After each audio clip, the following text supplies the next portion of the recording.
S3 Network.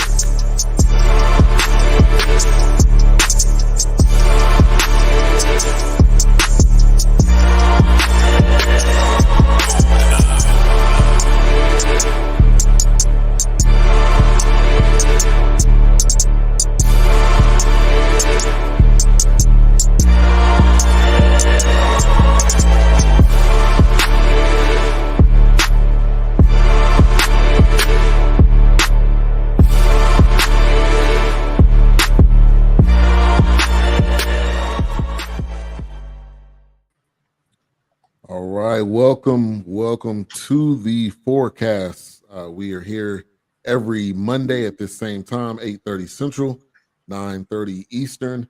We review movies, films, documentaries a completely different way, 4 different perspectives. There's only 3 perspectives here tonight. We don't have Dawk. He will not be in.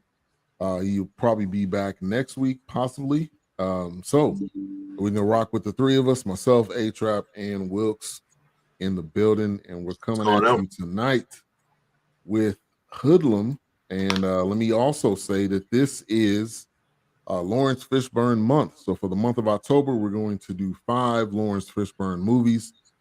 First one we're going to do is Hoodlum. The second one, What's Love Got to Do with It? The third one, let me go to my list so I don't forget anything. I think it was Matrix. Yeah. Matrix is the second one. What's Love Got to Do with It is the third one. Deep Cover, and then Tuskegee Airmen. So, switching it up a little bit. I think it'll be good to highlight Mr. Fishburne's been in a ton of movies, man. So many influential roles, even from small to major roles. So that's what we're going to do this month. And Hoodlum is up first. But before we get into the show, HRap, how you doing? I'm good, always, man. I'm always good. Good to see you. I wasn't. I was out last week, so definitely good. Good to see. Wilks. I see Wilks every day, but good to see again, Wilks. Good to see you, HRap. Yeah, how's it going, man? Long time no see. Yeah. All right, Wilks, how you doing? I'm good, doing all right. I have to say, this is the first time I actually watched this movie all the way through because I had never, because when I saw it growing up, it was on TV. So commercials, you end up turning the channel. Right. You get stuck on something else, and you're like, "Oh crap, I was watching that." But so yeah, I'm good. I was now I'm really interested in watching the Forrest Whitaker his take on Bumpy Johnson's. But other than that, I'm doing good, doing all right. Good. All right. So tonight's show also we have a sponsor, and our sponsor is Sheer Alternatives. They are a natural brand of toothpaste. They also have mouthwash, all organic ingredients. I'll be talking more about that later. But you can go to the website, surealternatives.com. Yeah, check that out. All right. And they are at the farmers market every weekend in Dallas. So if you're in the Dallas area, you definitely come through there. All right, let's go to the chat. We got Jungle Brother in the building. Thank you for tuning in. He said, "What's up, HRap?" in the panel. We got Ray in the building. You got it right. Yes. Let me give myself a round of applause. You got it right. Glad to sit up on the back. Right, so good evening, Warren. He's not Jungle Brother to me. He's Warren. He's Warren now. Okay. Warren. All right. So Hoodlum, based in Harlem, 1934.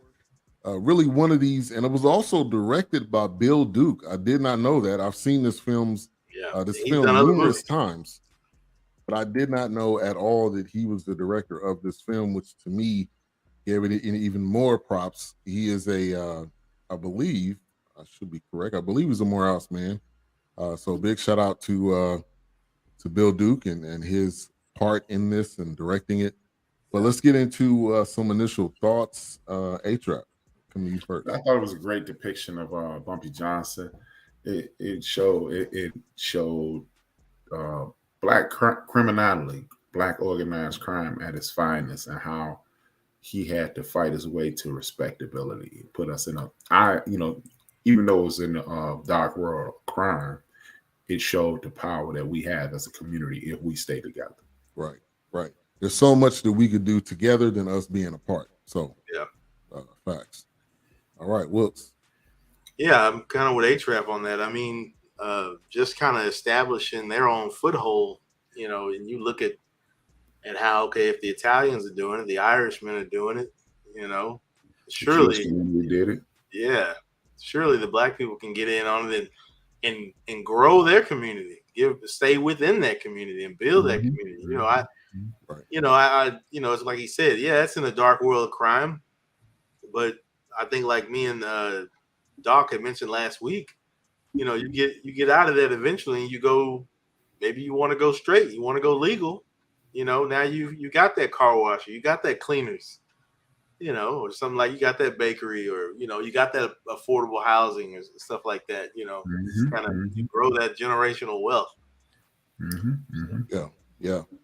And for me, I've seen it numerous times, but watching it from the aspect of reviewing it is different than watching it just to watch it. So there was a few things that I noticed. I think Lawrence Fishburne again showing his range.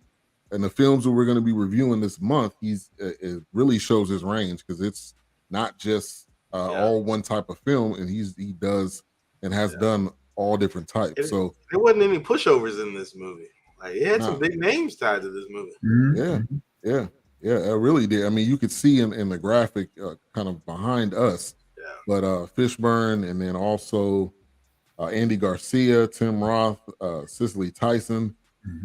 And to me, I think the most powerful thing about this film is that it is depicted of real people. So Cicely Tyson played a female character, Madam Queen, which was a real person. You can type that in. There's actual photos of her. And you can, obviously there's photos of Bumpy Johnson, but even when you look at Dutch Schultz, there's actual photos of him, Lucky Luciano. So this wasn't like a made up name. This, and I'm sure they followed it, as closely as possible as they could. But I felt like they did a really good job depicting what happened during that time. And we've talked about numerous times how Harlem is one of those places that that was ours. I mean, we made it ours. We created it. I mean, we had doctors and lawyers just kind of in the film what Vanessa Williams was saying to Bumpy. So I think that was a huge aspect for me, and that's why it's one of those on the list. And we've talked about it at different times. So to me, this was perfect to review. You know what's funny about this? It was based in Harlem, but it was actually filmed in Chicago. A lot of my friends, my man Hugo, Twin, my man Nolan, they're all in this. And every time I watch it, it's kind of sentimental for me. Nolan was one of my closest friends. He died a few years ago, and every time I watch the movie, I see Nolan. He's only making cameos, and if you don't know Nolan, you won't see him, even though he's 6'5", 300 pounds. So you won't pay attention to him. But yeah, my man Nolan is my man Hugo, Twin. It's funny when I watch it. That's what's up. Shout out to Anna. Thank you for tuning in. She said, hope all is well. Excited for the commentary. Thank you. Thank you for all those tuning in on all of the platforms. We're live on Facebook, YouTube, Twitter. We're also on HRap's YouTube and Facebook as well. So all of the comments and the support, we appreciate you guys. And I appreciate you, HRap, for adding your destinations aboard as well. Getting in more viewers and people in the chat. Denise, Milk and Cookies in the building. Thank you for tuning in. She said, "What's up, y'all? What's up?" Rhonda. We don't have a picture, Rhonda. I don't know. Hopefully you're all right. Normally you got a Abby with the swoop in there. She said, "Hello, beautiful people." The artist currently known as Benita A. Whitfield. We need that single so we can feature it live on the show. We know that EP. Yeah. Rhonda said, yes, it was. We got Mike Williams said, "What's up, Unc?" Appreciate you. Definitely said the shooting scene was filmed in the financial district in Chicago. Okay. Yeah, on LaSalle between Madison and Madison and Van Buren. Okay. I would not have thought that. That is another welcome to another edition of Fun Fact. Because I did not know that. Always coming with it. All right, so Harlem 1934, Ellsworth Bumpy Johnson was laying down in the bed looking up at the ceiling. He ends up getting released. I was thinking, was it early or was it the timing that he was supposed to be? Because it seemed like the warden or whoever that, I'm assuming it was the warden, was kind of giving him a break. It didn't seem like he was being let out on time. I don't know if y'all got the same vibe from that. No, I didn't. But I mean, unless he was getting out too late, but nobody. I mean, I guess they figured he'd be in there longer because people wasn't expecting him to get out. People were surprised to see him when he got back. So maybe it was before that time, I guess, or it went. It was a little later, but I'm not sure. I didn't get that. No, it was definitely early because remember what the warden said. Like you said, I've seen this a gang of times, and remember what the warden said as he's signing his release forms. He said, I'm reluctant to sign this because you don't even have any remorse on getting out of here. So he must have been a model, a model prisoner for him to say that. That meant that he was doing what he was supposed to do to get out early. Yeah. And then remember, everybody kept saying, they let you out. They let you out. They let you out. Yeah. And another fun fact about this movie is, as Wilks will discover as he watches the King of Harlem. What is it? The King of Harlem? Yeah, I know the Godfather Harlem. Godfather Harlem. He was also part of this crew called the 40 Thieves. You find out about it as you read the Malcolm X biography. He's part of this crew called the 40 Thieves and went West Indian Archie. In the movie, you see him running away from New York after him and West Indian Archie get into it. The 40 Thieves were the reason Malcolm was able to get back to Boston where his sister lived. And that was one part in this that I would say they left out, was that it didn't have the Malcolm X portion in there at all. And it didn't have that. So I don't know if they decided to leave that out or that was after. Well, isn't this TV? Yeah, this is before Malcolm. Okay. This is Malcolm. Yeah, it's okay. That's what I thought. That makes sense then. Yeah, because remember, Malcolm was in jail for 10 years, and then he was a criminal between New York and Harlem. I mean, between Roxbury, Boston, the Roxbury, Boston area, and Harlem, going back from his sister Ella's house back up to Harlem on a regular basis. Okay, all right, that definitely makes sense then. All right, so he was in Sing Sing prison. He ends up getting out, and Dutch Schultz is running. I think Tim Roth, man, did a hell of a job in this role, man.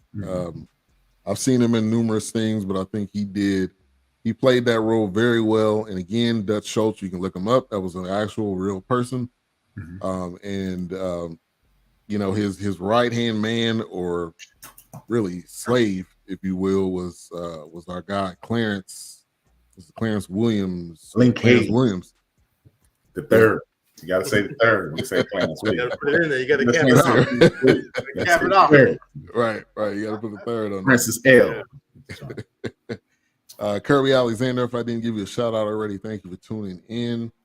We got Knox in the building, said what's good, fellas, and Brian.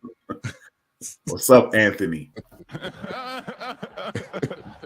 Anthony and Warren came in today. I see that. Anthony Warren in the building. Warren, that's not Knox, and I don't know who Knox and you don't know Knox. I don't know those guys. So the cast: Fishburne, Cicely Tyson, Tim Roth, Andy Garcia, Vanessa Williams, Loretta Devine, Queen Latifah, a young Queen Latifah too. I felt like this was probably one of her first acting jobs, I would think. I'll look it up and research somewhere around there. So she did her thing in this too, in kind of a limited role. But Cicely Tyson played Madam Queen. So Madam Queen was running that part of Harlem, and then Dutch Schultz was invading into that territory. And that's kind of how the story begins and how it's going. And I had this in my notes. Loretta Devine, for the first time, finally didn't play somebody's grandma. Yeah. She was or somebody's aunt. Somebody's aunt. And now she did die, because in a lot of movies she does die. Yeah, she did die in this one at the end, but at least she made it.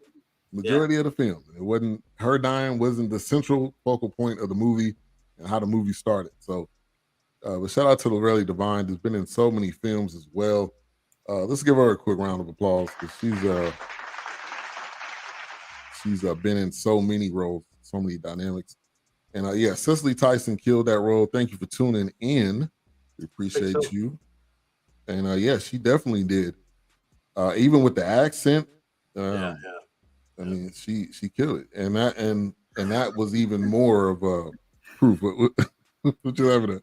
I'm laughing at my Loretta Devine always sound like she out of breath when she acts. She is.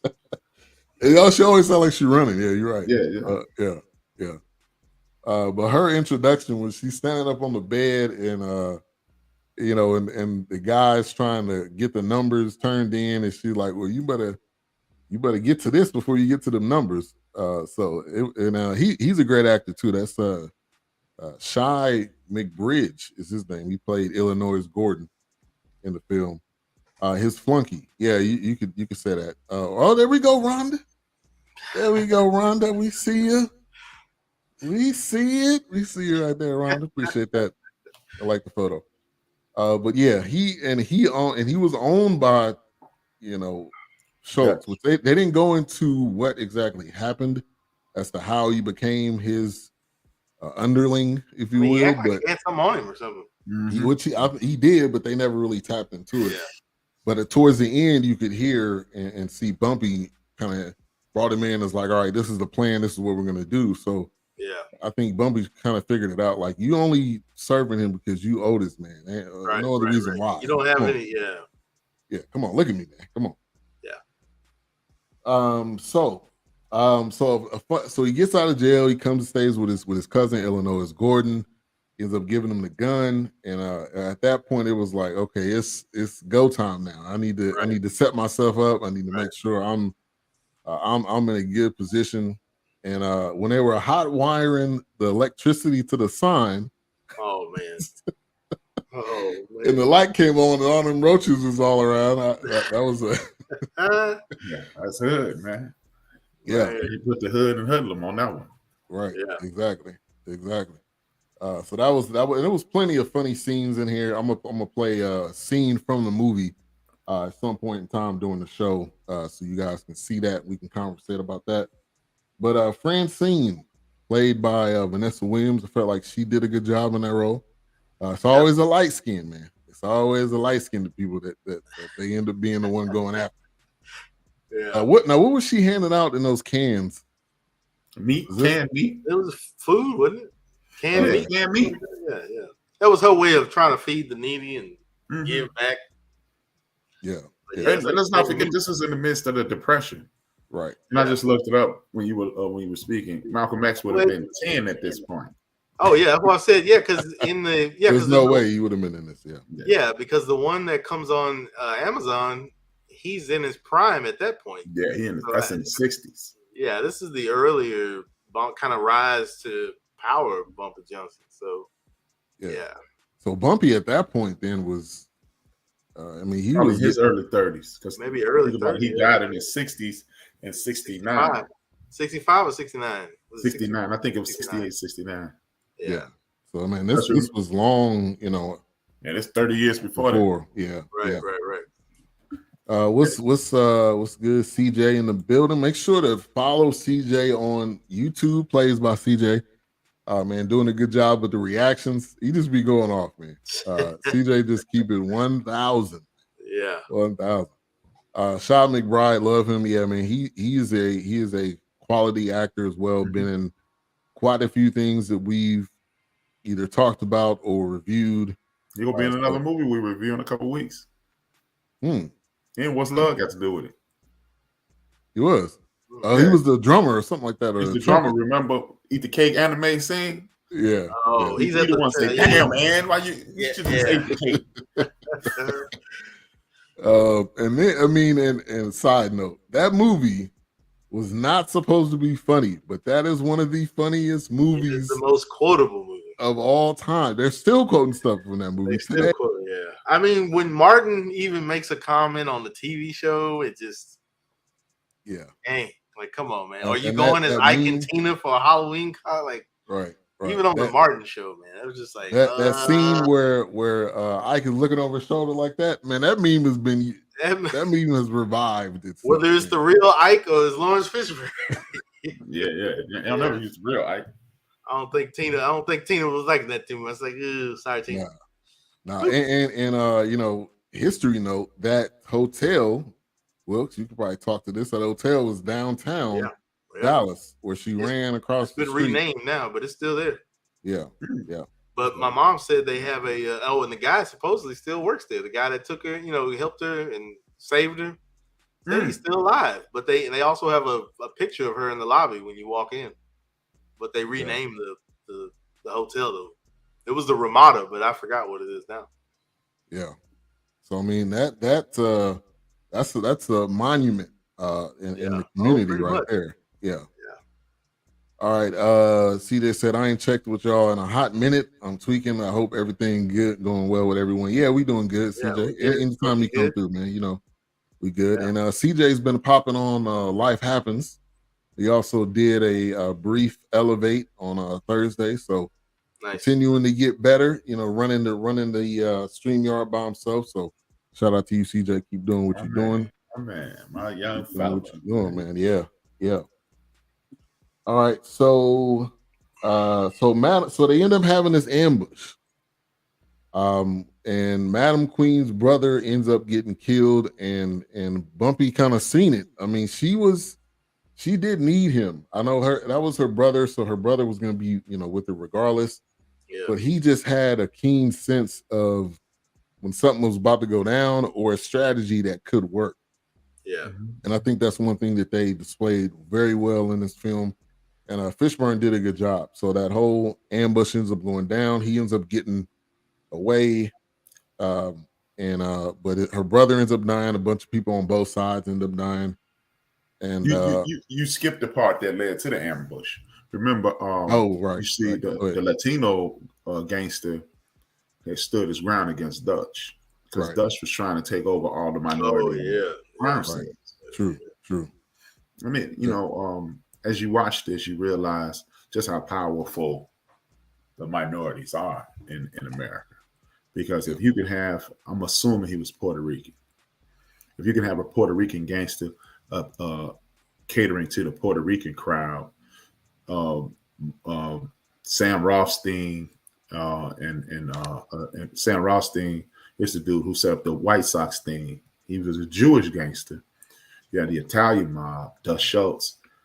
He was Jewish because his real name is Myron, Myron. You had the Italian, the Irish mob.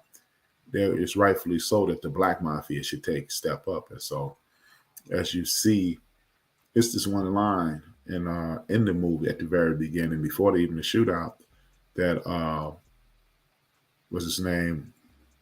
Lucky Luciano, Charlie Luciano comes and visits Dutch. He comes to get his payoff in person, and Dutch is like, what are you up here for? And that's when Lucky realizes, as Dutch said, y'all weren't even concerned with these nigga pennies, and now y'all are in on it. Right. So it just shows you the power that our community has. It's a reoccurring theme, and that's what I like about Bill Dukes. Most of his films, they're not just movies; they're movies in which you will get something out of it if you watch closely, if you watch with intent, not just watching to be entertained. Right. That's a great point. And I misquoted. He did not go to Morehouse, so I misquoted that. I do apologize there. But he is a quality actor and director.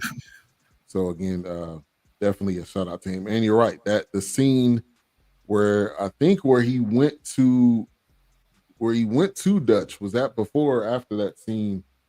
When he came to, it was him, her brother. Yeah, that was before, obviously. It was him, the brother, before. And everybody, and they came in and they were like, all right, we're not gonna. Her brother, Whispers, and the dude who ended up selling them out.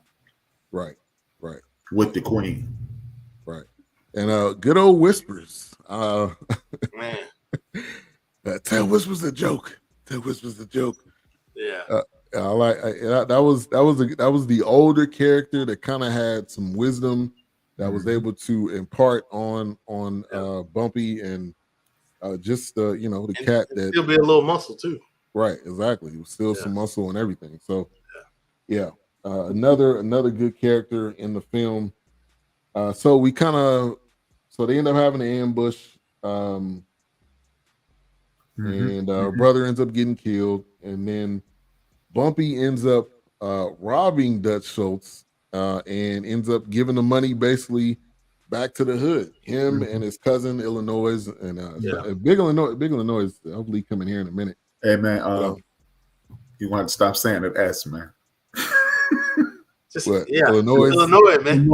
Illinois. Yeah, man. It never used to bother me.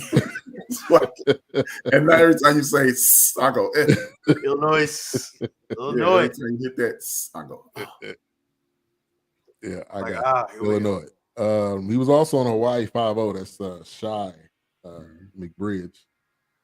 Yeah, so I felt like that was it was a lot of chess moves in this film, and if this is as accurate as possible to Bumpy, this dude was not, and even Vanessa Williams is saying he wasn't dumb. He wasn't in this position because he was dumb. He was smart. He was a poet, and his strategies were just on point. So, HRap, you want to touch on that a little bit? Oh yeah, most definitely, man. Most of the criminals I know, they are relatively intelligent guys. You can't be a criminal mastermind, or you can't run an organization without some form of intelligence. Everybody equates intelligence with academics, but sometimes intelligence is purely being able to evaluate a situation, put in your input, and then factor in your concerns, and then spit out the answers. The thing that resonates with me, his intelligence, is this line in the Malcolm X movie. Malcolm X, as he is after he has converted and he's attempting to convert others, he's in the streets. He made the comment that West Indian Archie could have been a mathematician. He could have been one of the people at NASA had he had the opportunity. And Bumpy Johnson is clearly one of those exact same people. I've never met a stupid, successful criminal. Yeah. You have to be able to politic, supply and demand. Even when something is illicit, as the drug trade, you have to understand supply and demand. You have to understand assigning people in their proper positions. Everybody can't be a boss, but everybody can play a role in the situation, and that's exactly what Bumpy did.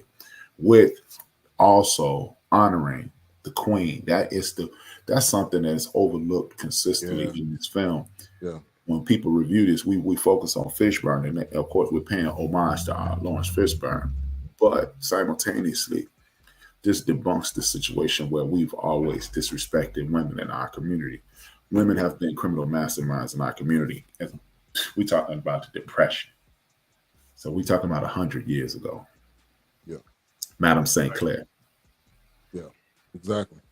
And he respected her. I mean, even when she said, "Hey, don't do it this way." Yeah. I got y'all. To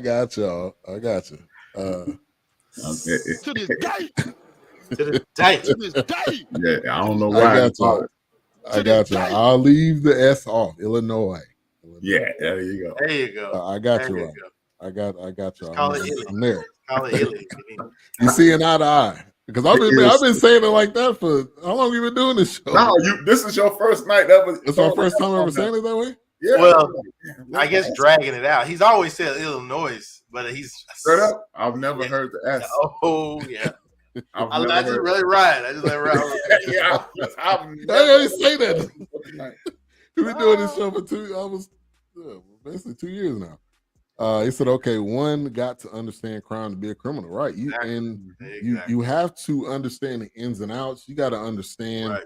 You got to be able to politic. You really a politician, because you in this film. That's what one of the things Lucky Luciano said is like if you're in this type of game, you got to be able to have partnerships. You got to be able to work with people." And that was kind of one of the demises of Dutch Schultz. He just treated everybody like crap, really. Right. And they ended up coming back to bite him when his own guys basically, did him in or partnered, to do him in. Yeah, pretty much. Yeah, he's sloppy. Yeah. Stop. Sloppy. The way he was eating that apple in the meeting, I was like, "Well, somebody slap this guy, please, man." Yeah, I mean, the classic Tim Roth, disrespect. but just sloppy, bro. Just sloppy. Like, chill out. D Great, thank you for tuning in. And got to know the law. Exactly. Yeah, You gotta know the law better than the cops, Right. better than the lawyers. You gotta know. Yeah. Absolutely. I mean, everybody I know who got out of penitentiary is damn near certified paralegal. You know, I've never met anybody who went to prison and didn't come out right paralegal. Right. Dear Mama, man, that whole film and how she basically she won the case to get to start the whole thing to get them, out. So definitely, yeah. Schultz played that irritating role well. He did. I was like just waiting for somebody to slap him. Nobody slapped him. It's classic Tim Roth, man. But that scene, he was just sloppy the entire time. It was like, dude, shut up, man. Now the moment where the guy that was his other right hand man, it kind of like Rodney Dangerfield a little bit. Oh yeah. The muscle, yeah. And then at the end when he had to shoot him, he was all sweating. He was like, "Oh man, like, they sent you, man. This shit. They sent you, man." Yeah. And the fact that he walking down the steps all slow after getting shot 3 times. And them damn Axe brothers. Why y'all shut up, man? The best cannoli. I was like, who gives a shit? Just get it done. Hey man, they almost got there. They were close. I actually like that portion. The comedic release in there, yeah. I'm sure it was a play on something because that reminded me of like some old like Elvis and Costello kind of thing, or some cartoon or something from probably that era. I'm sure it was. It's like, but matter of fact, what's the damn those 2 black crows with they kind of play off each other like that. Cartoon where they would go back and forth. And one of the guys, he's a pretty well-known actor. He was on The Office at one point. So man, that guy's played. I don't know the other guy, but the other guy, was on The Office. Yeah, he's pretty well-known actor. So Bumpy giving the money back to the community, which also kind of showed Francine like, oh wow, this is a really nice guy. Yeah, that got her a little moist. After she seen that money. Hey, it did. It did. Should I come down there with you, Wilks? What's that? I said, should I come down there with you? No, you're good. I just figured, I just figured it's a little, he was baking her cookies, Those Axe brothers probably would have been more successful if they stuck with the guns. But yes, it would have been over with. Right. But the fact that that's real old school. You Axes. I mean, you got the silencer and everything. Yeah, I mean, you already took out the first 2. You cut the other dude. Like, come on, man. And then when he was singing in the hallway, that was just stupid. That's what I'm saying. Like, man, hey, man, what y'all doing, man? But he did a good job. He got there to the point, but thank God for Francine. I don't know, she was shooken up like that. That was probably the beginning of the end when she had to shoot that guy. She was like, "All right, I don't know if I'm about that life." No, actually, that's when she transferred in. That was her buy-in. Think about it. She was probably on the fringe before that, because remember, she's still the missionary. She's still trying to talk him out of the life. They're still doing philanthropic work. Yeah. And then they came in and she had to kill somebody. Yeah. And it could have potentially slowed down her philanthropic work. So I think that was the buy-in. She was probably also just kind of like, she came, she probably couldn't believe what she had to do to become that. I mean, hey. Because what was it before that when he said, what would you do for somebody that you love? Mm-hmm. I think that was that scene. That was and the then scene. It was kind of like a moment where she could have, like you said, don't frog up with me, boy. Right. She could have frogged up. Yeah. I would have not did anything. Yeah, because Ike was done in the corner. I mean, Bumpy was done in the corner. Yeah, it was over. Yeah, he was popped. Yeah. And Benita says a good point. And that is a good point. Because it was, I don't know, they didn't give really a timetable But you know, months to a year later was when she kind of was like, "All right, I'm done." Which I don't know what. And she said he was changing, which he was. I mean, he was. Like, I mean, but he was to, the though. same person. He just showed her a different side of him. He had to be gritty. He's a business man now. He mastermind. Right. He had taken over the underworld. You know, you had Madame St. Clair had left New York. In real life, she had left New York. Actually, she came to Illinois, to be honest with you. She left New York and he took over the whole situation. So he's at war. And you can't be the same loving, cuddling, warm, intellectual. I can't clap people cheeks every night. I gotta go kill some people. I mean, but he wasn't. But he wasn't like. I mean, he was in jail for killing somebody. So I think he macked her. Okay, let's be real about it. He showed the side of her that she really wanted, and then she kind of had she had to have a sense to know, like. But like he said, this dude's not selling library. He's not a librarian. Like, come on, he's. Yeah, but it's one thing to kill someone in self-defense, clearly, because they don't let you out of jail if you just murder one. Murder one is premeditated murder. Hey, at 4 o'clock, I'm going to kill somebody. And self-defense murder is something totally different. And it's easy, you know, what a lot of people, and I think people still suffer from this to this day. We look at drug dealers, we look at gang chiefs, or you know, street people as people who made it, who woke up one morning and said, "Let me go down here and take this aptitude test." Damn, I only qualify for street duty. No, these are quality individuals who make decisions in accordance to the cards that they're dealt. And that's what she came, in my opinion, that's what she came to realize. You thinking, hey man, Wilks is only this guy. And then you get to know Wilks and you go, oh, it's layers to it. He's an onion. Right. And I think that's what she fell in love with. Right. Yeah. I think we're not just one person. So you're right. Yeah, we definitely are. It's layers to it.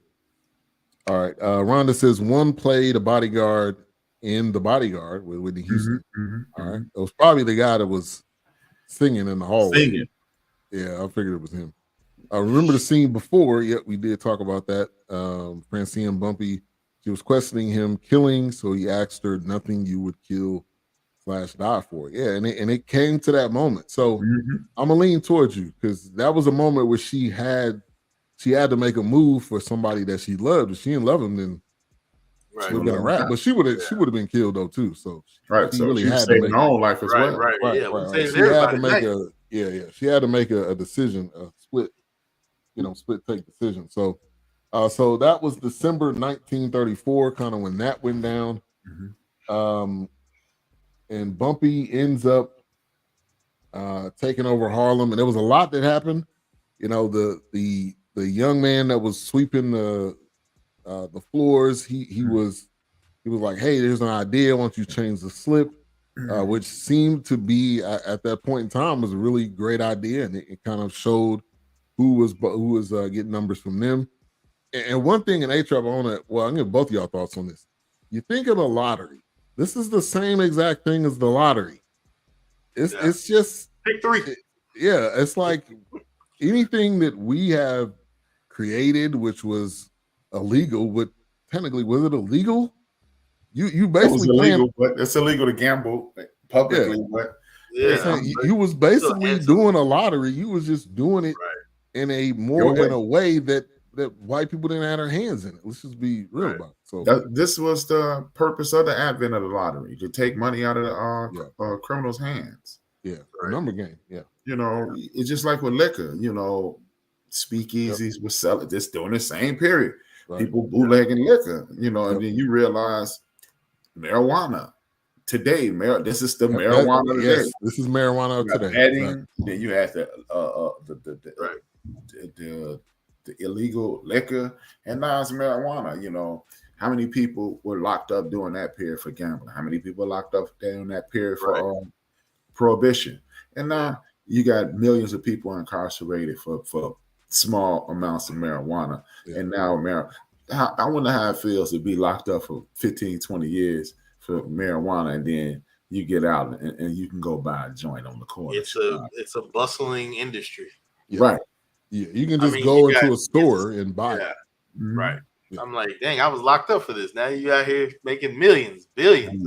Billions. Yeah, man. I mean, you got people, there's an organization and that is literally selling dirt to the marijuana growers. And this is a reputable organization. Yeah. Wow. And you wouldn't believe who it is. Yeah. It's probably somebody well known, right under our nose. It's disgusting. It really is what it is. Yeah. It's just yeah. And you're right. It's the marijuana today. Yeah. And then also there was also a moment that Lucky Luciano was in. When I looked him up, it said he was a rum pusher. He was so he had he had like hoes and everything. And remember, I told you the Irish mob was in this too. Guess who one of his runners for the rum running? Who? Jack Kennedy's dad. Jack Kennedy. Oh, okay. Yeah. No, that was wrong. He didn't mention him. I was gonna say I thought he mentioned him in there, but he didn't. Yeah. That's the connection with them in the mafia because they all were running liquor together. People become millionaires off of illegal business. That's why. It's just our community that, I'm not telling anybody to sell cocaine because cocaine destroys people's lives. Let's just be honest. Yeah. The abuse of cocaine will destroy you. It's a hell of a drug. Yeah. Let's not look at this as if Black people invented the sale of illicit drugs. Let's not, like, we have a pattern of crime. Like, hey, America was crime free before the gangbangers got hold of it. The gangbangers are doing exactly what these guys are doing. You see, you saw Dutch Schultz, Charlie Luciano, the five families in New York. Al Capone gets sent from Brooklyn to Chicago. Sam Giancana here in Chicago. You watch movies like The Goodfellas. You watch movies like what's the one Casino. Yeah. You watch these movies all over the country. Public Enemy. What was the name of man? Bugsy Siegel, who invented Las Vegas. When you watch Bugsy, you see these reoccurring things, but then we get the jacket of criminality hung on us. And all we're doing is following suit with every other community in the United States of America. Right, because that Great Depression is forcing those things. So it's like we got to survive some way. Like, hey, they know the government. Hey, we know the government's getting over, so we're gonna get over too. Right. Yeah. All we're doing is flipping it and making it 10 times better, and then they get jealous. Right. And then this is where it's happens. Right. Because they want their cut, but you're not getting your cut. Or they create something to destroy our community, and here we are. Over. Because this when you watch television programs like Snowfall, one of my favorite programs ever. Yeah. Snowfall is a loose interpretation of Freeway Rick Ross's life. And when you're looking at Freeway Rick Ross's life, then you're forced to remember the Iran-Contra trial, Oliver North on television, admitting that him, and the R&B in the 80s, Reagan and Bush, they flooded the community with cocaine. You have George W. Bush on television. George W. Bush on television with a kilo of cocaine, talking about we just arrested a guy right outside the White House with this. But you also authorized the transport of the drugs. You were bankrolling Rick Ross so you could fight the Russians. So you could also bankroll my man Osama bin Laden. That's why they were questioning Oliver North back. They're like, man, are you not in charge of the planes that came into the U? Come on, man. Stop, exactly. Man. So we criminal, we ostracize these criminals. I mean, you destroying the community. What's up, Swan? And movies like this bring it to your attention. Yeah. This is what was happening when you watch Goodfellas. Right. What took down Henry Hill and Goodfellas? The trafficking of illicit drugs. Yep. Right. When you watch The Godfather, what was the reason the commission was attempting to turn against Vito Corleone? The traffic of illicit drugs. Right. And what did they say? They literally said it in the movie. Yeah. We're going to traffic it to the darker people. They're animals anyway. Right. Literally said it in the movie. Right. They're just savages. Even though the look in the mirror, you calling us savages, but y'all been savages way before us, if that's what you want to call it. Facts. Yeah, because there was something I was watching a while back. It's been a long while now, but they were talking about when black people take this, it just makes them rageful and out of control. So we got to make this illegal. I'm like, man, you got to stop, bro. Get out of here. Marijuana, that's what he was talking about. Yeah, it was marijuana. Yeah. Like, you got to stop, bro. Stop. Yeah. Chill out. And now it's a corner store. Right. Yeah, depending on what neighborhood or where you live, and you out here harvested. Like, come on, right? man. Exactly. You got greenhouse, little tin cans. Come on, right. Man. Look, get this. If y'all come to Chicago next July, I could take you down the street from the Cubs Stadium. It's one of the longest lines in the. You see everybody lining up to get in the Cubs Stadium. Yeah. You go one block north on the west side of the street. It's a marijuana dispensary line just as long. Yeah, I believe it. Go get their weed. I believe it. In a place called Wrigleyville. Yeah, it's just like, nah, man. So you say so it's near Cubs? Yeah, it's a block away. I mean, literally, you have Wrigleyville, Waveland, you know, where they hit the home runs, and they say, he hit that on Waveland Avenue. There's a bar there. It's a 6 corners intersection there. And on the left-hand side of the street is a long line of people, and they're not buying hamburgers, Jack. They buying weed. Right. Yeah. Because put like this, that line is going north, the stadium is south. Right. Yeah. So if they're going north, that means they're going in. They don't line to go down there.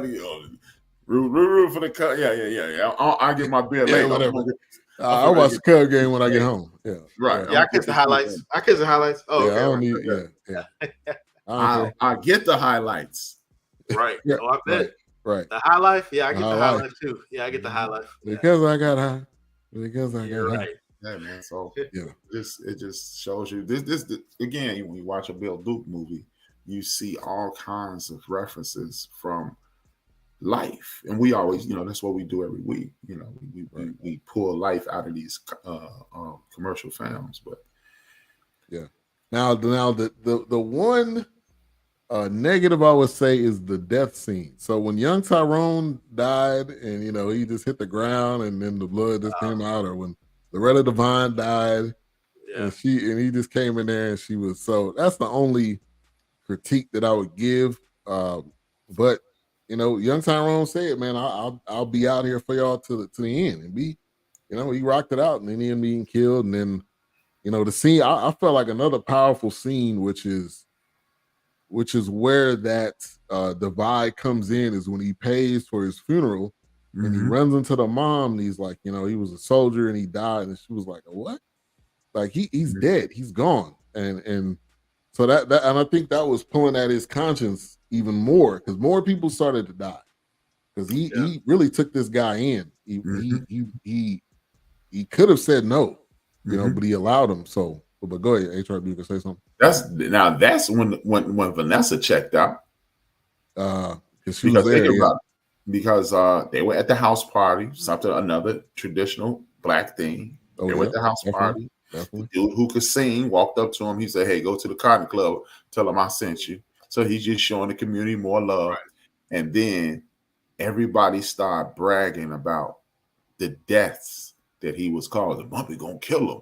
Bumpy gonna kill him. And that's when Vanessa checked out, because he presents himself as Robin Hood. She saw him through this Robin Hood rose-colored glasses, and now she realizing Robin Hood is killing some of the 40 thieves. He's killing people from Nottingham. Right. Yeah. Right.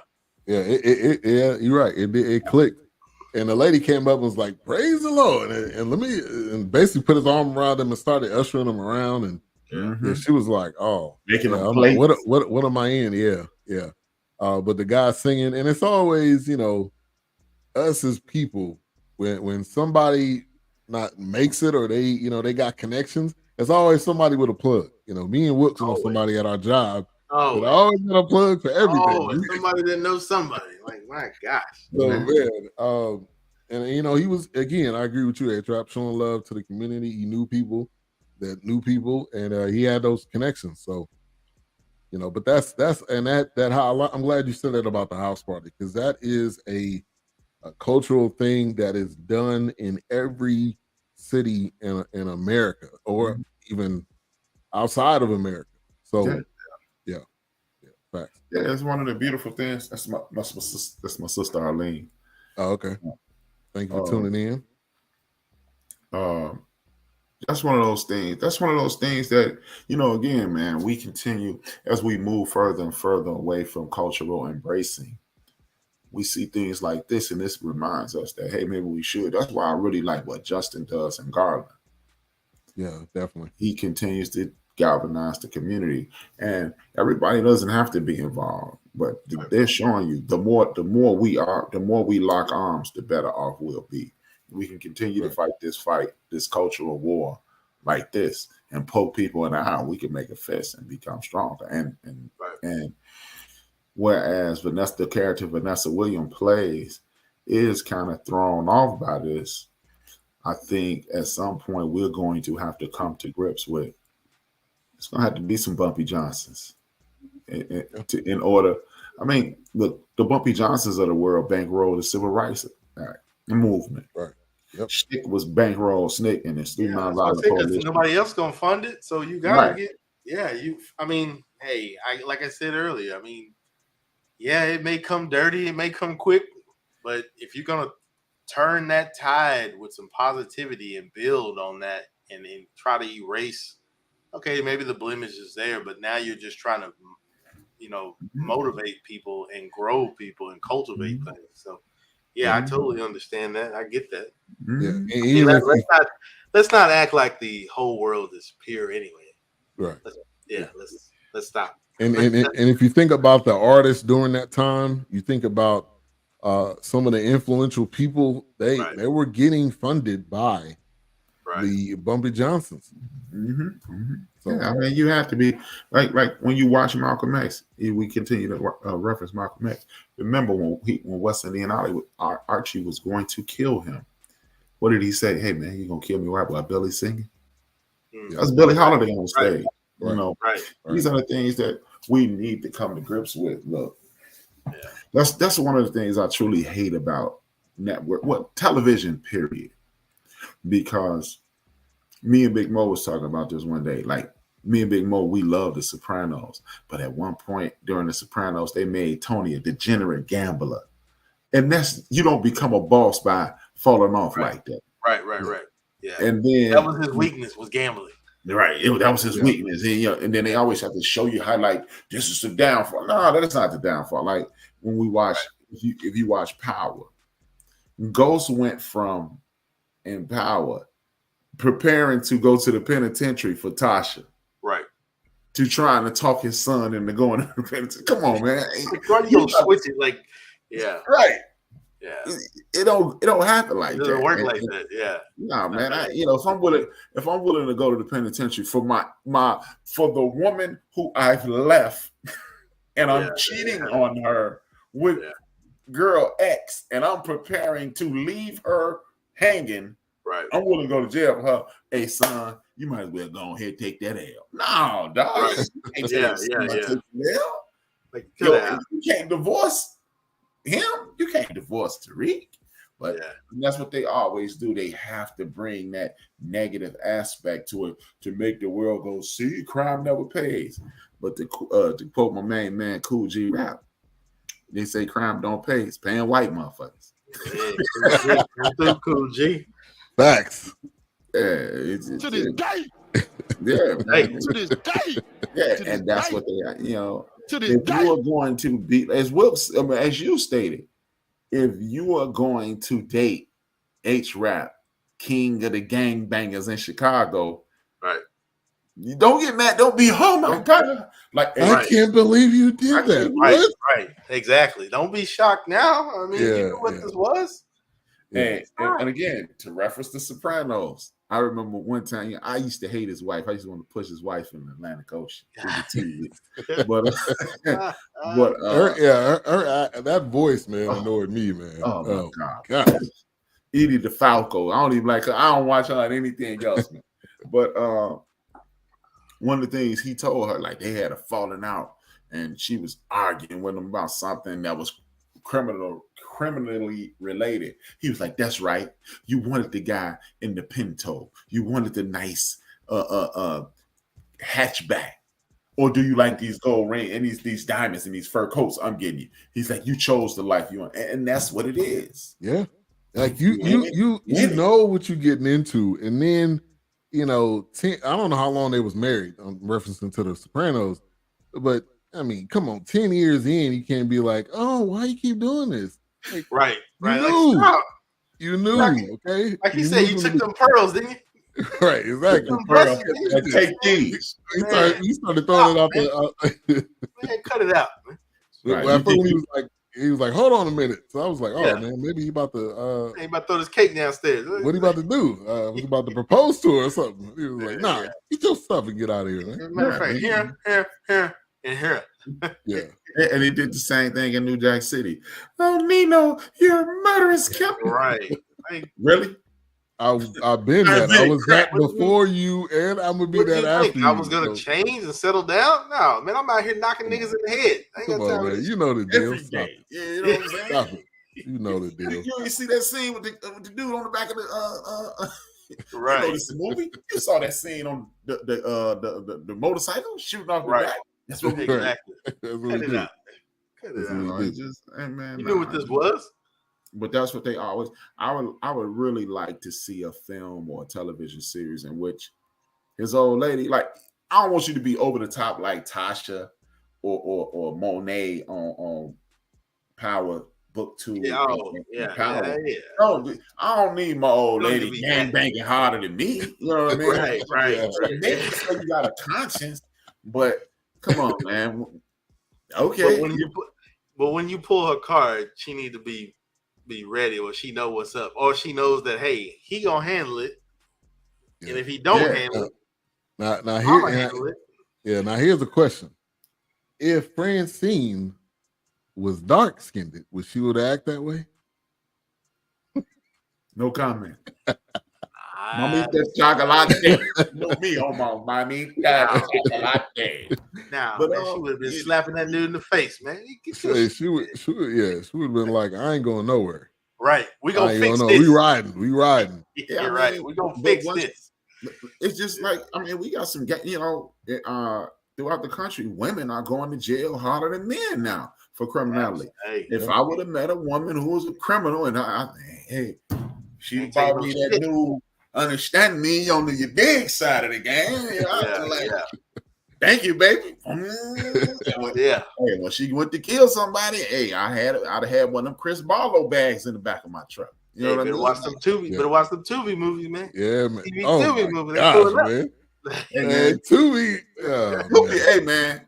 Hey. Me and one of the homies was talking this week about them Tubi joints, man. Hey, man. Tubi movies be pretty good, man. I ain't don't sleep with them Tubis, man. Don't sleep. Now sometimes if they got shooting scenes though, man, hey man, I ain't looking for the studio quality. Man. Don't sleep with them Tubi scenes. I'm looking for the. Hey man, this was on Tubi. Yeah, this is on Tubi. Yeah, it's on Tubi. They got old school stuff, and Look, man, my thing with Tubi, man. I stopped looking at it from the perspective of I need this to be Hollywood quality. Oh, I never stories. Like, it's this one director. He on like season 4. Yeah. When I started watching season 1, I was like, it's kind of shaky. But season 5, yeah, I'm like, my man is doing it now. That's why I was telling Ben, you'd be surprised how many production companies are out there and trying to get off the ground, but Tubi, they be like, "Oh, how much you need?" Because they know. Yeah, they know, man. Yeah, and it's independent. As independent can be. I mean, they obviously they got other films on there, but they quietly doing it. Tubi is quietly doing it, man. Yeah, Tubi quietly becoming the new BET, man. Penitentiary was on there. Look, Penitentiary was made in a Hollywood studio, and Tubi got all that beat. You know what I'm saying? Just saying, man. Hey, and they got a lot of local stuff. They got a lot of local stuff too. They got like some Dallas joints on there. They got some Atlanta joints, some Chicago. Hey, man, I'm telling you, man. The people on Tubi ain't playing, man. Like I said, no if game, you looking for a Bill Dukes production, don't turn to Tubi. Don't look at Tubi. Interesting films and television series, go to Tubi. Yeah, man. Yeah. Hey, and if Tubi's watching this, come on over to End of Bench Media and Exactly. Come on down. Tubi, you heard the man. Come on down, Tubi. All right. So we gonna take a minute right now for our sponsor, which is Sure Alternatives, 100% organic products for a healthy smile. It is Black and veteran owned. As you can see, some of the products right here. They have toothpaste, they have mouthwash, they have sea moss gel. You can go to the website surealternatives.com. Another photo of some of the products, and strengthens enamel, kills harmful bacteria, detoxifies below the gum line, and keeps fresh breath. I've used it myself, so I'm not one of these people that's going to tell you, oh, this is the best product, and I ain't even used it. I use it every day, and I will never go back to regular toothpaste. If you think of the fluoride and all of the sugar and all the stuff that's in there, so scan this QR code right here or go to surealternatives.com. And it is no gimmick, straight up. If you're in the Dallas area, they're at the Dallas Farmers Market every weekend in Dallas. Or if you come by, but you can go to the website, they have deals there, percentages off. So surealternatives.com. All right. So let's get back into the show, the ice cream parlor scene. And I actually seen that on social media. I think it was last week, and that's what kind of sparked my interest. Like, man, we should do Hoodlum, and then I was like, man, we got to do What's Love Got to Do with it. We have to do that one if we're doing anything Lawrence Fishburne, and that's where the kind of the Lawrence Fishburne month came up. But I felt like that was great acting, and again, that was him sniffing out some BS, and it was his own guy. What was the Valley? Which when Valley was like, yeah, man, let me get him. I was like, yeah, it's you. If you're the first one to try to cut the guy, right? He was real quick with it. If you smelt it, you dealt it. Right, exactly. So yeah, man, I felt like that was a good scene, good acting, but again, he sniffed out some BS, and the guy that owned it, and it was a Black guy that owned the ice cream parlor. So shout out. No, I'm saying the owner didn't do anything. No, he didn't. But I was just saying, it was he owned it. So again, that was him buying and putting his money in the Black community. So again, another you put almonds on my Sundays. Right. Do I like almonds on my Sunday, Mr. Redmond? Who did? No, you don't. Jimmy? No. Hold on, he good. No, Jimmy, come over here, man. Hey, that was classic. That was classic Fishburne, man. We've seen that Fishburne in other movies. Boys in the Hood, Fishburne, Ike Turner, Fishburne. Come on, man. And the way moment with him. No, man. Come here, man. And the way he was all holding the spoon, it was all like, yeah, let me come here. Don't tell her how long he studied that one scene. He was probably practicing how to hold the spoon and look at the ice cream. And again, Francine was there. It was like, come on, Bumpy, don't come on. No, you all right? Go ahead and go home. Now go home. No, he said go home, go to sleep. Whisper's go and walk her home. So man, that's a classic scene right there. And again, sniffing out some BS. Yeah, man. Again, you have to be aware of your situations. You know who you can and cannot trust, and the mistakes that are being made. I mean, again, man, this is one of those things that you would probably have to do some research on, but this is probably common practice. And this is a perfect example of self-hate on display. Let's just be honest. This is self-hate at its finest. Right. Because if you are not hating yourself, you will not allow yourself to be duped into this. This is what self-hate looks like in person. Yeah. And it was for what? What did it say? $1,000 or something like that? $1,000. Yeah. $1,000 ring. This is a dime store trinket, Bumpy. My grandmama gave it to me. Come on, Bumpy. Come on. Don't do it to me, Bumpy. Yeah. I should have had, if I could have found that scene and downloaded it, I would have. Come on, Bumpy. Eat the ice cream, man. No, that was good, man. And even going back to Jesus, man, Judas for some silver, right? sold Jesus out. Come on, man. So, man, it is to the end of time, man. We just we want that, man. Right. We want what's on the other side. We want that money. You said Jesse.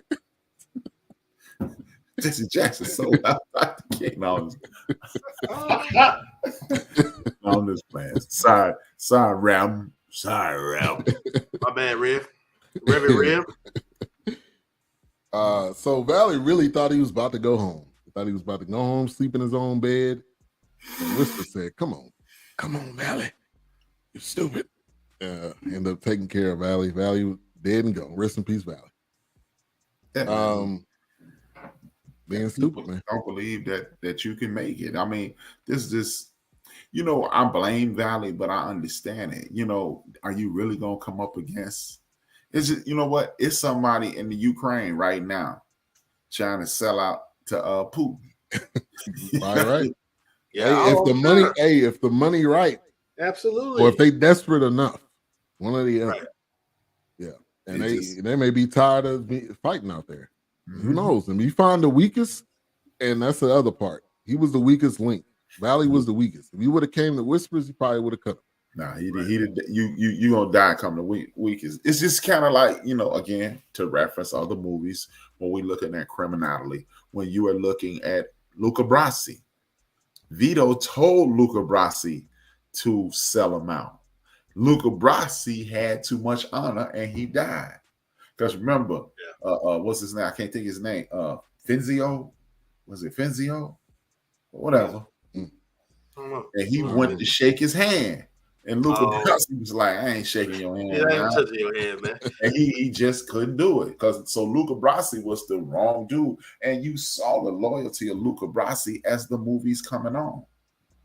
Luca Brasi is standing on the side practicing his speech to give a gift to the Godfather. Yeah. So these are the people that you trust, and some people you can't. And Vito knew he could trust Luca. And next thing you know, he came back with the bulletproof vest and a fish. And Fish, old boy who played Fish back in the days, Abe Gold was like, Luca Brasi sleeps with the fishes. Right. Yeah. Nobody knew what it meant. Get rid of it. He's like, what this mean? He's like, Luca Brasi sleeps with the fishes. Your protection is dead. Right. He out of there. I took care of that boy. Yeah, just like when he went back with Valley's finger. You're like, here you go, man. Yeah. And so they end up coming up with another plan. Right. Yeah. Right. And that ring didn't look good, man. Come on, man. Yeah, ring. My grandma gave me this ring, man. Right. My mama gave me that chain. Don't take it, Bobby. Yeah. Okay. Come on, Bobby, don't do it to me. He was like, nah, come on, calm down, Valley. You all right, man? No, you good, man. You can go home. This coffee, man. You'll be dead in a minute. Don't worry about it. Shaking that coffee, man. I ain't good. Yeah. Man, you good, man. You about to go home. I'll be on the first thing smoking the Philly. Right, yeah, I bet. Yeah. I bet so. Is that where they burying you? Yeah. Right.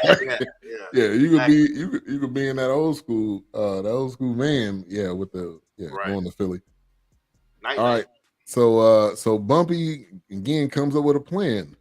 Him and his cousin, and they go to Schultz's, one of his spots uptown, and end up blowing up his spot, almost getting caught. But again, you gotta, and you also gotta be on your feet, man. You gotta be thinking quick. You gotta make split decisions, and they were both able to do that, end up taking care of that.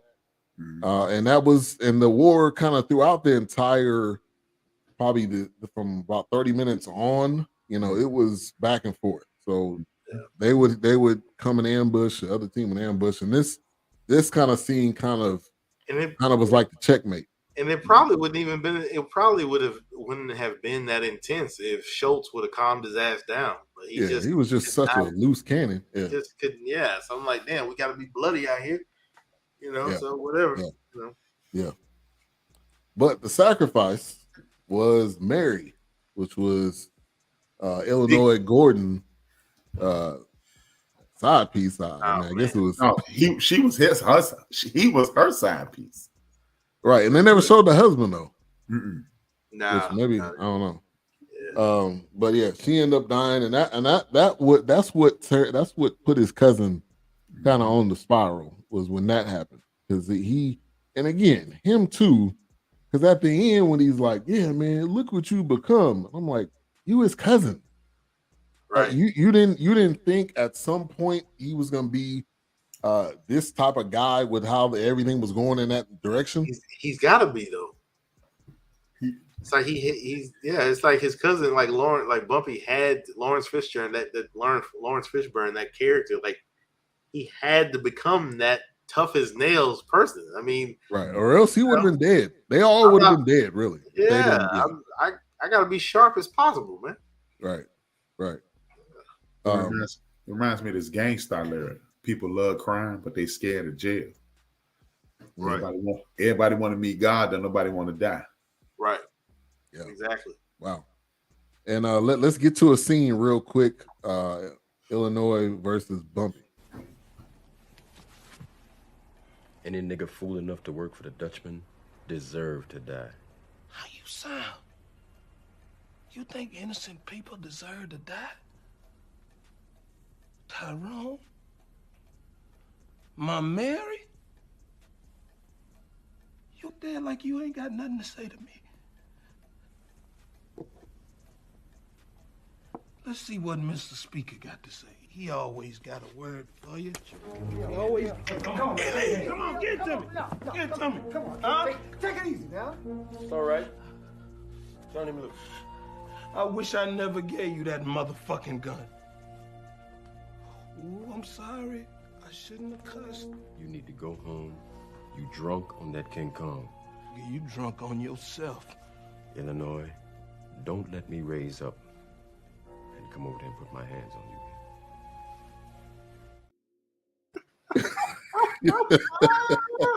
Hey, when he put that head up, don't let me raise up. He said, "Boy, you drunk on that King Kong, boy. Don't let me raise up." Hey, that was Ike. That was Ike right there. Don't let me raise up, Tina. He was still Ike the entire time, man. They just rolled him over in the Hoodlum, man. They just rolled him over. Yeah. Eat the cake anime. Right. Because he really wanted to say, nigga, if I got to get my ass up, I'm going to knock you in the next week. Yeah. But, man, that was, and that was, Illinois was gone, man. He started to taper off some, because when he started wearing the jacket with the wife beater, I was like, he starting to tail off. Yeah, he's getting sloppy. I think you know, the death started to get to him, like he said, the young Tyrone, which they were like, come on, Bumpy. I don't know if that's a good idea. And yeah, I think that it just started to mount up. And really, who knows how you're gonna react in a situation like this when you just seeing bodies pile up and you are a part of it, and you know your cousin is really focused on what he's trying to do, but you, and then your main girl is gone, and I think that's pretty much what broke him right there. Most definitely, man. I mean, again, it goes back to a lot of people want to be involved in criminality. Right. You know, it's a bunch of guys that get real. I'm gangster until it's time to go to jail or until it's time to kill somebody. Yeah. I mean, it's easy to be gangster on record or verbally, but when you know you're directly tied into the loss of life, now we gonna see who the gangsters are. Right. Or on social media. Yeah, you know, and tell people, I'm at this corner store, pull up. And then when they pull up and they shoot at the store, and then Right. All right, man. You know Tupac? Yeah. You want to meet him? Right. Well, how do we meet Tupac? Pow. Right. I'm telling you, man, it's just, hey, man. It's just, I know of people who've changed people and it changed them. Yeah. And, you know, like I said, man, that gangster life ain't for everybody. It get glorified in music and television, right? And music videos and you know, movies. But they don't ever tell you about how this dude sleeps. Oh, you think I sleep? But say that. Well, you think I sleep? How do you sleep at night, old man? How do you know I sleep? How you know I sleep? And people are not thinking about that. They're thinking about the money. They're thinking about, you know, some people are sociopathic. You know what I mean? And they can just kill you, and they just can write like Chris Barlow from The Wire. I believe, you know, they never said it, but I believe he was special forces at some point because he was too well calculated. And he looked at it as a job. And, you know, if you're in the military, you look at it as a job. Right. It's just this is just another day at the office. Right. Right. Yeah. I'm just taking care of this, and I'm gonna get back. Right. Yeah. We're gonna do this hit. That's it. That's it. Right. Right. Or if you raised up in it, but then you look at D'Angelo Barksdale. He was raised in it, but he wasn't built for it. No, right. You know, Yeah. I mean, well, it's kind of like with the kid in this movie, the runner. Yeah, he might know every back alley and ways they don't, but that don't mean you're just trying to honor and represent. Hey, Mr. Bumpy, I can do this, but you're not really made for that. You're trying to prove yourself. Really? Yeah, this ain't you, man. I'm trying to keep you out of that. Yeah. Yeah. So I knew, Illinois was gone when he left that spot. I mean, obviously I've seen the movie before, but you knew either he was going to walk into a ditch or something was about to happen because it was just he was done. He was done, and he ended up getting pulled up on, and they end up torturing him, trying to figure out where where his cousin was and where Bumpy was, and so. No, I was. It didn't lead to death, but I was part of a situation like Illinois Gordon was. I was never a gang member. I was never affiliated. Well, I've known people on both sides. So when it was a fight or a war, I had the privilege of being able to go. That's y'all. I'm gonna let y'all handle this. Right. Y'all go ahead. And I used to play not play both sides. I used to spend times on both sides. I lived in one gang and I hung out in another gang. I mean, hey, just like this film though, man, you gotta know people on both sides. Oh yeah, you have to. Yeah. You gotta know people. I was walking down the street, this dude named Vari. And my main man Smoke walks up. Now, Vari lives in this one gang territory, and Smoke lives in another gang territory. And we meet up in a neutral spot. And we about to go shoot ball. And Vari did what Illinois Gordon is. I ain't with that no more. But and Smoke was walking out. He said, "What's up, B?" I said, "What up, Smoke?" He said, "Yeah, what's up?" And Vari said, "Hey, man, I'm on my way to work." I ain't tripping, man. I ain't tripping. I ain't gangbanging no more. I ain't know that no more, man. I'm clean now. The Smoke was like, "What? There ain't no off time. This gangbanging." Right. And you potty him a few times. Ain't no off time. Yeah, he's like, hey, just like he said, just like the police chief said, ain't no getting out. Yeah, ain't no getting out. That's why I was saying, what you think this is? Man. Yeah. Smoke popped him a few times, and I was like, And then when I hung out next time, Vari went and got the gang members. Like, man, B was there. I was like, yeah, I was there. I was like, you didn't even fight back. He looked up, you ain't fighting back. I was like, yeah, it was 1-on-1.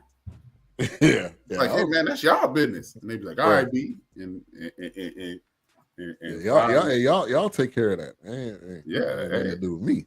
Like, because Vari had dressed it up like I was participating in the fight. I was like, no, homeboy, I don't gang bang. I was like Ice Cube. I don't bang. I rock the good rhymes. Hey, that was real talk though. You go back and watch what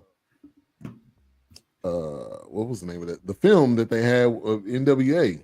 I mean, he had the Jerry curl writing the rhymes. He wasn't, he was not a gangbanger. He was not gangbanging. He may have seen it and been around it. Yeah, he was around it. He lived near it, but he had a nah.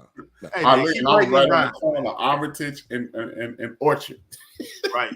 Yeah. Hey, keep writing these gangbang. Keep writing these songs, these lyrics about what you've seen and what you've been around. Right. Other than that, stop. Yeah. And he was writing the lyrics for Eazy-E. Right. And he needed him to rap that because he wasn't living that. Yeah. No, And actually, you that see the song day was when for he was another in. group. What's that? That song was for another group. That song was for a New York group that couldn't grasp the concept of 6/4s and all that. Right. He Yeah. left that. Like, you don't know what that is. Yeah. It made him do that. Yeah, which that is a solid film right there, man. That yeah, it was that was done good. right. I think it was done Besides right. I think they have Lakeith Stanfield as Snoop or Tupac or something like that. They had him. So they had him in that song. Yeah, I think he was Snoop, wasn't he? I think he was Snoop. But man, I mean, Illinois Gordon, once you win, you win, man. I mean, ain't no resigning from gang banging. You can age out. These days you can age out, but ain't no nah, man. That's why I'm gonna turn in my 2 weeks notice, man. I'm out of here. I ain't gang banging. In Chicago, you better move to the west side. You got to move. You literally in Chicago, you can do it because you can just move off your side of town and never say nothing, and hope you don't have no tattoos. You would never run into anybody again. Nah, hardly. I mean, like my neighborhood was near north side. I was born on the west side at age 10. I moved 1980. I moved to the north side by Cabrini Green. And I came from a set that was not in the set that I was living on. Yeah. So, and then all of a sudden the homies was like, hey man, how you go over there to Orchard? How you go to the Whites? First of all, my brother's in that gang, so y'all need to leave me alone. And second of all, when we was playing Little League, y'all signed up for Vice Lord and Blackstone. I didn't. And they know I didn't. When they was picking, I mean, you decided to go over there. Right. I said baseball, you said Vice Lord. That's on you, man. That's your bag. I didn't choose this. Right. You said that, black and gold were your favorite colors. I'm kind of partial to blue and black, but that has nothing to do with this situation anymore. That's right. All right. So, So Illinois ends up getting done in. He didn't snitch, but, that was his cousin. I mean, to the end, even though he was done, he was discussed with Bumpy, but he still was like, you just got to kill me. And that's what ended up happening. At least he knew he was going to get him back. Right. He was like, my cousin gonna kill you. Right. He was like, come with that whisper. Yeah, man. So Bumpy ends up meeting with Lucky Luciano, and that was kind of where, again, another plan to basically get Schultz done. And when he embarrassed Bud like that, I'm sure we all wanted to just reach into the screen and slap him or do worse. Go and take these scraps home. Yeah, wrap him up. I'm good. I'm good. I told you once, I'm all right. Yeah, I'm good. And he just watched it. The way he just watched him, man. That was to say, I pretty much still own you, kind of thing. Right, I own you. Yeah, shake hands with this racist cop and go on about your business. And so it's kind of like what Dutch said earlier in the film. You lay down with dogs, you get fleas. Right. Yeah. He had laid down with dogs. Yeah. So they end up taking care of Bud ends up meeting eventually with Bumpy. And they end up coming together and they end up kind of devising a plan which worked. Dutch and really Lucky was just a pawn in the whole thing. Because Bumpy ended up giving the money to the investigator or the prosecutor. Mm-hmm. He ended up getting paid. Lucky was kind of just, like I said, a pawn in the whole thing. And Bud ends up really being able to walk away. And Queen Madam was owning the bank, which and she ended up getting out. So he, honestly, Bumpy could have just said, like, I'm going to do this for me. But he ended up doing it for Madam, and she was on top.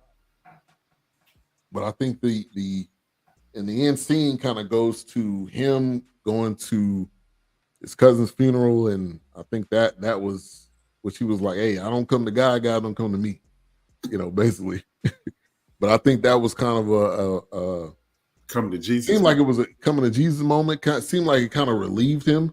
Right. Like, all right, I finally faced it, because I think him maybe going to funerals was kind of fear. It seemed like he kind of faced his fears there. Yeah, or it's just when you go to a funeral, you realize that this is real now. Yeah, this is it. Yeah. As long as I don't see you laying in the box, I just don't see you anymore, Bo. Yeah, you're right. Right. Especially because, like I said, the last time he saw him, he walked out drunk. Right. So right. You never got to really say, yeah. Yeah, the next time I see you, you laying in a mahogany box. Right. Yeah. That Undertaker was a super creep, man. Man, nothing but that, man. Wow, I couldn't stand looking at that guy. Hey, he was like the guy on What's Eating Gilbert Grape? If y'all seen that? Yes. He was all like, "Hey, anybody die today? Right. Hey, anybody feeling sick?" Chill out, man. It was always around. He must have been the only Undertaker in the city, man, because he was. But he was probably the black one. The only black one, right? Yeah. My son did a great job with the Bullet Wounds. Man, that he should have been on Tales in the Hood. Man, he definitely looked like he looked like an extra from Poltergeist for real. Yeah, something, man. I was like, who is this dude, man? Yeah. Hey, honestly, I wouldn't doubt if I looked that guy up because that's usually if they're good for those roles, he could be in a Twilight Zone or Poltergeist or something. I wouldn't be surprised. He was like an extra or something like that. Yeah. Some horror movie, something. Yeah. He played that role too well. Right. Exactly. Yeah, let me see if I can find him. I wouldn't be surprised if he's in something. Hey, man, he couldn't have been in nothing else.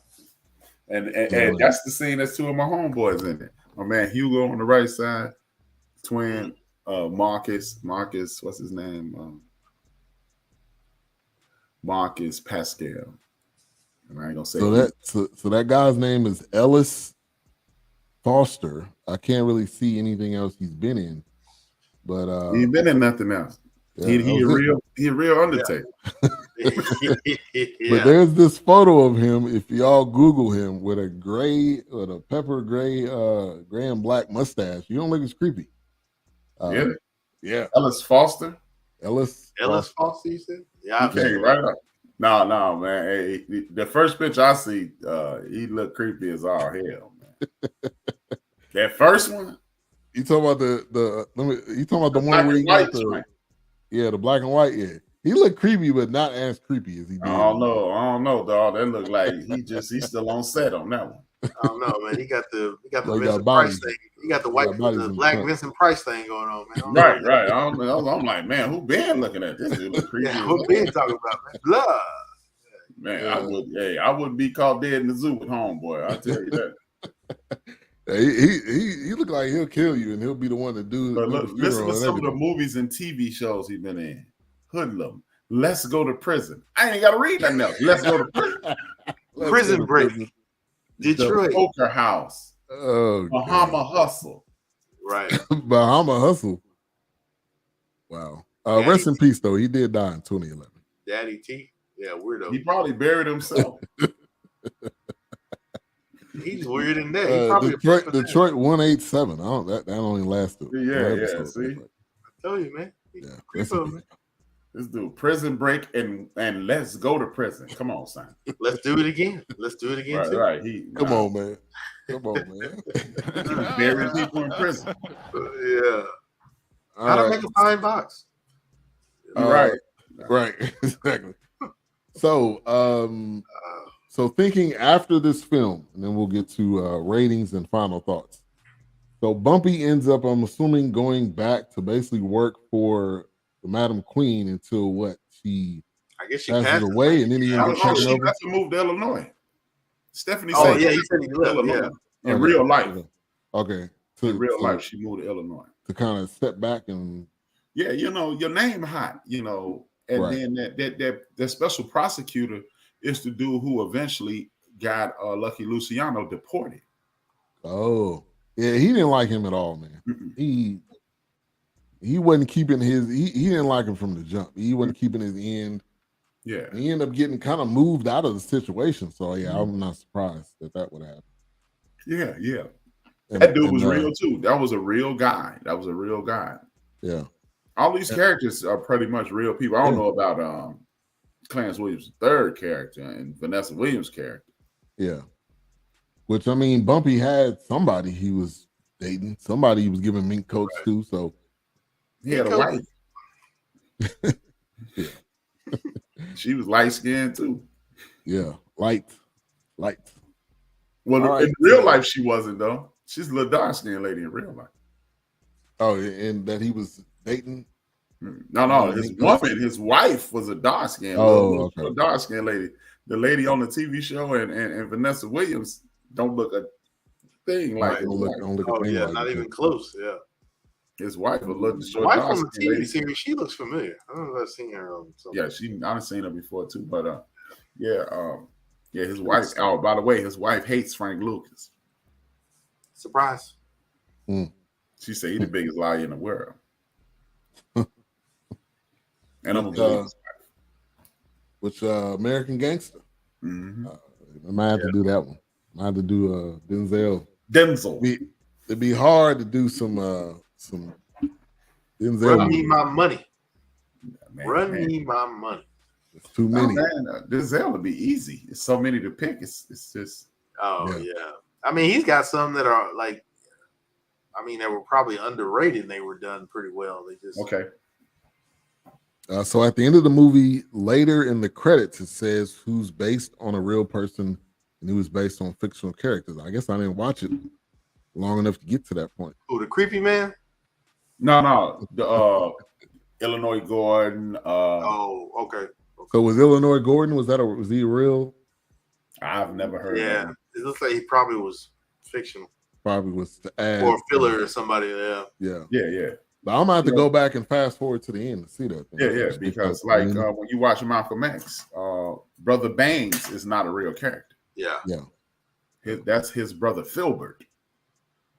Yeah. And this dude, I can't think of his name right now. Bimby and his brother Filbert. Bimby was half Brother Bangs, and his Filbert was the other half Brother Bangs. I remember Francine is fictional. Okay, that makes sense. So yeah, because Bumpy is married in real life. Yeah. All right, final thoughts and Mike rating. We're gonna go to Wilks first. I'm gonna give it a 4. And I mean, it kind of held up well, as old as the movie is. I mean, it held up really well. A lot of well-known actors. Vanessa Williams being a music artist, but I enjoyed it. Lawrence Fishburne, even watching this, I was just kind of thinking like maybe I haven't watched Lawrence Fishburne in that vein of, he's up there. Does he get enough recognition? Maybe he does, and we don't really know. But I mean, he puts out some pretty good stuff. And I don't think he does. And that's kind of partly why I wanted to do this. I don't know why, but I feel like his range is so wide that I don't think he doesn't get a lot of it's like you don't want to, like, for me, it's like of course you're gonna think about Boys in the Hood, you're gonna think about The Matrix, you're gonna think about What's Love Got to Do with It, but I mean he's got so many other movies that he's been great in. And of course his role on Blackish. I mean, he's awesome. Man, on Blackish, he kind of reinvented himself with that one. Yeah, on that one. Yeah. So I enjoy it. Yeah. I mean, I give it a 4. I have to give it a 4. Like I said, it held up really well. I mean, it was still good. Yeah. So you started out as a 4, and I started out as a 4. Yeah. Okay. John Wick, which I haven't watched all of them, all the John Wicks, but I've heard people say, yeah, he's good in John Wick too. In John Wick, he was really good. He's good in John Wick. Yeah, he's playing that watered down Morpheus, because him and Keanu are back together. Right. Yeah. It's kind of So he's good. Yeah, he's good. Yeah. All right, HRap. 4. Great movie, great story, excellent execution, good stars. Story held up over the years. You can't beat it. It held up well. Yeah, I mean, we got a 4 across the board. I started off as a 4, and I'll say on the end as a 4 because it was good. It was good. It held up well. It wasn't like one of those where, all right, I'm getting bored. Yeah. It gave you a lot of content, and it was real characters, real people. And that's the part that I probably enjoyed the most, being able to look up and say, all right, these people, the main core of characters were definitely real, and good plot. Another one of Lawrence Fishburne's quality movies. Bill Duke, shout out to him. So yeah, four across the board. Looking forward to the next films we'll review. You'll see them scrolling down at the bottom. Matrix next week. What's Love Got to Do with It on the 16th. Deep Cover on the 23rd, and then the Tuskegee Airmen on the 30th. Man, we could have done a lot more. Yeah, we could have done a lot more. Obviously, Higher Learning. Yeah, one of those kind of an honorable mention. You already mentioned Boys in the Hood. I mean, he's done so many quality. We could have did. We do Samuel Jackson. I want to do School Days. Leeds was the coolest character in School Days. Yeah, I was thinking we should do a Samuel Jackson. Don't nobody know who Leeds is. Leeds is the dude who said, "Y'all niggas just like us." and Fishburne was in School Days. Yeah, Fishburne was in School Days. Yeah, he was. Yeah. So he was down. Yeah, which I had to go back and watch that one. He's got so much. He's the star of School Days. Remember, he's the main character. He's the dude who's doing all this protesting and gamma, fine, gamma. And he the one. He's the what's his name? Giancarlo. Is he in that new movie? On at it. Didn't you say he's doing a voiceover in some new movie or something? Well, he's doing he's doing a Marvel voiceover. It's called Moon Girl and Devil Dinosaur. It's a Marvel like cartoon, so it's got Fishburne, Alfie Woodard doing the voiceover, Samir Zameda from SNL. So if you got a girl under probably 12, it'll be something probably they would enjoy. Oh yeah, because my daughter loves the soundtrack, so he even stepped in on CSI. The one that was on with Ted Danson. He stepped in on that one for a while.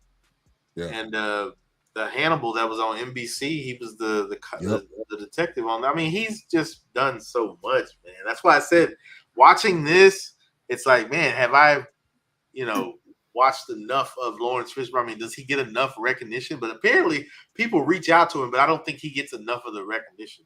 Yeah, people have roles for him, but I don't think he gets enough of the recognition. And he's got 2 movies coming out in 2024 and 3 that are in production or filming. So he's busy.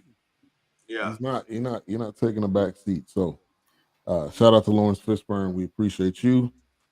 All right, the end of the bench tomorrow. It's still in production. I was say you don't know. you got some ideas. Talk about packing and cracking. And for those who don't know what packing and cracking is, that's not drugs. Packing, what the white nationalists are doing now. They did it. They failed in Alabama. Now they're moving over to New Orleans. Packing and cracking. And what packing and cracking is, they either pack all the black people in one district, or they crack them up and put them all over the place. What it is to water down the vote. Alabama, the state of Alabama makes the population of Alabama is 27% black. That means if it's 2 districts and you almost a third, that's 2 districts. 6 districts in the state of Alabama. If it's 27% of the population is one color, you need to get two representatives, and they're not. And this is how they're diluting the voters thing. And then I'm basically talk about civic duty and civic responsibilities, because they are trying to reinstitute the new Jim Crow. And they are trying to say, hey, racism isn't a real thing anymore. But it is. So that's why I'm still formulating. Laughable. How's it not a thing? Like, how's it still not? Like, really? Right. Hey, man, we had a black president and a black vice president. How could it be racist? Fuck that. Right. Yeah. Right. So yeah, that's why I'm Exactly. still putting it together. I have several ideas, and I'm gonna be doing what Wilks doing now overnight to figure it out. I just Yeah. bought What's in the glass? What's in the glass? This is actually a Japanese whiskey. It's a 12-year, and it's actually pretty good. You know, the funny thing is, Japan learning how to make their own whiskeys from the Scottish. So a little different technique, but the same process. So yeah, it's pretty good. Fun fact about Japan. Guess who's the number 2 consumer of Hennessy? The Japanese people. The So it's Japanese. Japanese people. Really? Yeah. They on that Henny. Right. Oh yes. Oh yeah, they love the Henny over there, baby. Henny thing is They only drink VSOP and higher. Of course. It's not, of course. They ain't drinking. The Yakuzas, man. They ain't drinking Humpty Humps Hennessy. They ain't drinking all the Hennessy you got on yourself, Hennessy, Jack. I mean, you got a house of Sachitori, which has like, oh my gosh, it has at least 5 different brands under its umbrella, and they all do different things. There's a collector's edition coming out that I want, but I haven't found the link to it yet, so I know it's gonna be a pretty penny. Yeah. Probably. Oh, I'm sure. All right. So Queen 3 and King tomorrow they will be interviewing the Mama Queen. So nice. The mother of Queen 3 and King will be interviewed tomorrow. I'm not sure if Dawk will be there, but AJ Jones of the Lunch Break will be doing the interview. So make sure to tune into that tomorrow. And the end of the bench tomorrow at 6. And you can find that on the End of the Bench Media on YouTube. Queen 3 and King on YouTube, the Fourcast on YouTube, BSC Network on YouTube. Make sure to subscribe to all of those. Let me get to this couple last comments. But they are drinking more than us, or are they just so many more of them? Could be a combination of both. It could be a combination of both. 30 million just in Tokyo. Wow, actually, correction, 37. She said, "Wow." Oh yeah, it's a hot spot, and it's not just one people. You got people leaving Canada moving to Japan. So I mean, it's crazy. I follow a few people that like have given up, like that. They don't even live in Canada. They don't even live in the U.S. or they don't even live in Ireland anymore. Like they have flocked to Japan like crazy, man. I mean, it's just. It's what they're doing. I believe it. They're doing. I believe it. They got the best video game. No, I'm just playing. No, actually, I've heard excellent things about their video game. Yeah. What I really need to do is I need people to stop being so surprised why there's such a heavy population of Asian people in Australia. I need people to stop being surprised. That's like saying it's a lot of people from Illinois and Texas. Right. If you literally go to Sydney, like it literally looks like another Asian country. I don't know why some people are surprised by that. Like, right. I mean, it's down the street though. Been like that for years. Like, it's like what? I mean, it's not shocking. I mean, that's like It's you know how many Americans live in Mexico? Yeah, quite a bit. Quite a bit. Right. I never knew people were shocked. Why would you be shocked? I don't know. It blows my mind. I'm thinking people just think people should live in wherever they're from or wherever they were born. It's just not. That's not how it works. No. I mean, you should be shocked at all those white people down there. Yeah, right. That's what you should be shocked about. What Look are how they? far away from home they are. Right. What are y'all doing? What are y'all masterminding over there? Yeah, right. Exactly. What are you trying to take over? Yeah. Yep. All right, HRap, go ahead and close this out. You already know, man. See y'all tomorrow, 6 p.m. And if you don't do it, I ain't gonna be able to pay my rent. So if I owe you something, you got it. And if you need it, get it from God. God. All right, peace, y'all. We'll see y'all next week. There's a 100% chance of a laugh thunderstorm. 4 men with different viewpoints take a movie, show, or documentary and review it uncensored, unfiltered, uncompromised. with no holds barred. Join BS3, Wilks, King Dawk, and HRap B as they take on Hollywood their own way. BS3 Network proudly presents the Fourcast, where HRap B always predicts, if I owe you something, I ain't got it. And if you need it, get it from God.